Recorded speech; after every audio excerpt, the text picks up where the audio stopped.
what's up guys, and welcome back to my channel. Today I am doing a review on Woomer's 36 set of acrylic markers. They were so kind enough to send me a set to give you guys my honest opinion, pros and cons on these guys. So we're going to be talking about packaging and presentation, its ink flow, how opaque the colors are, mainly for the whites, because I know a lot of us really want to look for an opaque white. I'm going to do a varnish test, brush on and spray on varnish, particularly the ones that I use. We're going to do the swatches, and we're also going to do a coloring test. And then after all that, I will give you guys my final thoughts. So first we have presentation. This is the box that the 36 set comes in. I like that the box has a little handle for you to take around.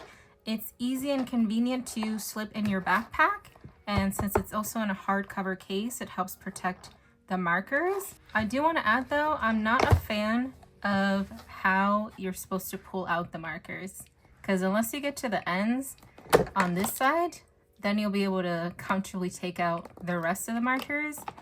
Otherwise, it's a bit difficult for you to have to do this to take them out. I found myself kind of injuring my cuticles every time, so that's a bit annoying. I'm not sure if they can add maybe more space up here where we can put our finger in to grab the markers out or something like that. Not a fan of that part of the packaging. I do like that this folds out. I think that's really cool. I put my markers in rainbow order, by the way. This is not how they came. I'm just OCD about having them in rainbow order, so this is the best that I could do.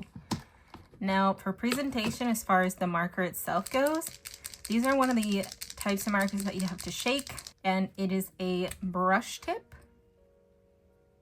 These markers also have this little bit here on the cap to help them not roll away when you have them on your desk, which is nice. I do like these little designs here on the marker itself, the little stars and all that, although I wish there was a line that goes all the way across for us to be able to see the ink capacity. At first I thought this was going to help, but there isn't one that's all the way at the bottom for you to see how much ink is left. So that's one thing that I think they should maybe change with their presentation on the markers, is add some sort of blank spot here for us to be able to see the ink capacity in these markers. These markers also have the number very clearly on top, which I really appreciate. It's nice and bold, and it's on a white surface, which helps it pop out. All of the markers have their numbering exactly like this. I'm hoping if they come out with like a metallic or a glitter set, that they keep their marker numbering like this, with just the white tip right here. Because I know some companies, for example, if they have a glitter set, they change the cap into a glitter looking cap, kind of see-through, and sometimes it's a bit hard to see the numbers on top because it's a see-through cap. Does that make sense? I'm hoping it does, but I hope they do keep that. I do like that this is nice and bold and easy to see. On the back of this set, they also list all of the colors that you get back here, although I will say the way the colors are presented here is not exactly how it looks, so make sure you swatch all of your stuff. Now we're gonna do the opaqueness test, so I'm just gonna scribble stuff on here and we're gonna color over that to see how good the opaqueness is. We're of course going to be using the white one because we all want to try to look for the most opaque white out there. You gotta shake it like a salt shaker. Coat number 1, coat number 2, number 3, number 4, and number 5. We'll just go up to 5. After 5 coats, I start getting frustrated and just leave my whites the way they look after 5 coats in my books. This is how it looks after 5 coats. You'll have a better idea once you see my coloring page. Now we're gonna do the brush on varnish and spray on varnish test. This is what I use for brush on matte varnish, and this is what I use for my spray on matte varnish. Those are the only things I can test because that's all I have. I recommend you guys always test your varnishes on any acrylic products that you get to make sure that there's no smearing. First we'll do the spray, and with this we're trying to see if there's any bleeding or smearing. All right, nothing bled or smeared. Normally when it sits on some products that are not actually acrylic, they end up reactivating and smearing, and acrylic does not reactivate. Once it's dry, it's supposed to be dry. So the spray on worked. Now let's try the brush varnish to see if it's gonna smear. I'm just gonna go across.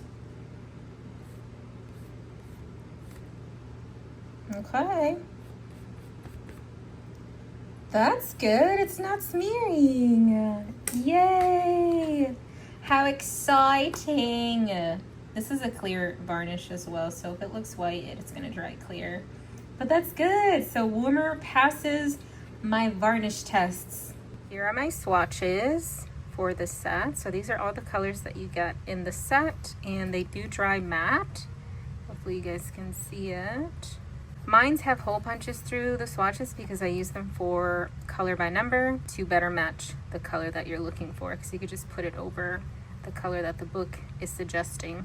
Now I did have some difficulty finding a decent page to use the most out of these colors. Since it is a smaller set, it's a bit hard to be able to find something to work with them. But I managed to find a page in this book here that used a good amount of their colors. I would put a picture on the screen of how much of the colors for that page ended up being Woomer markers. And here is the page that I ended up coloring with the Woomer markers. I did want to add that before varnishing this page, the black, because I used the Woomer black on her hair.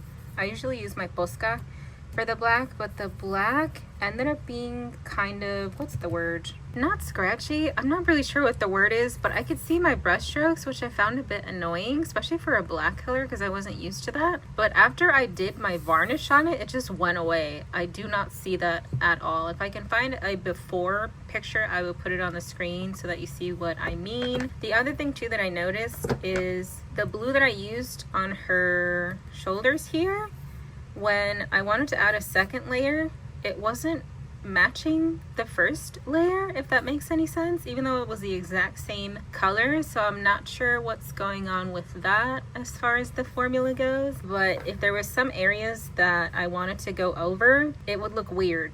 I had to go over the whole entire thing for the color to match again, even though it was the exact same marker. But again, I feel like after I varnished it, it sort of fixed itself. Their white is really opaque. I'm not sure if I mentioned that during the opaque test, but when I did the first layer, I was kind of surprised at how, I guess, thick the opaqueness looked, if that makes any sense. So I really appreciate that. I don't know if the camera's going to capture the yellow very well. From my naked eye looking on my camera right now, it looks fine, but up close you can still see the lines there. It's really hard to get opaque yellows though, but I think they did a good job with their yellow as well.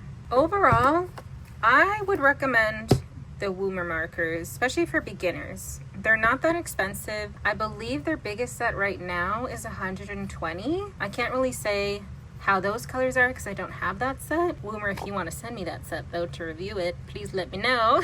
But for the 36 set, I think this is perfect for beginners. It's not that expensive. I do have a code in the description for you guys to use to get 10% off any of your art supplies through the link for Woomer in the description as well. Or you can also find them on Amazon. And it might take a bit for you to find the right page to use the smallest set on, but hey, I managed to do it with this one. And I think it turned out really, really good considering what the solution looked like. I'll put a picture of the solution on the screen so you guys can see the difference.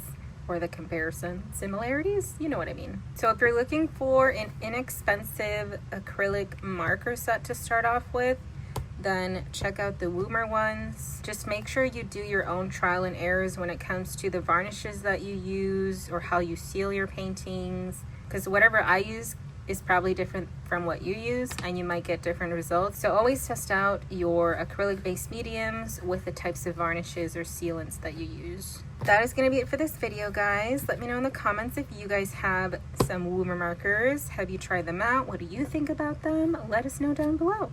And if you stuck to this part of the video, leave the, I don't know if there's a bluebird. You know what? Leave the sun. Leave the sun emoji in the comments. That way I know and I very much appreciate it. Don't forget to like the videos. It helps me out a lot. And I will see you guys in the next one. Bye.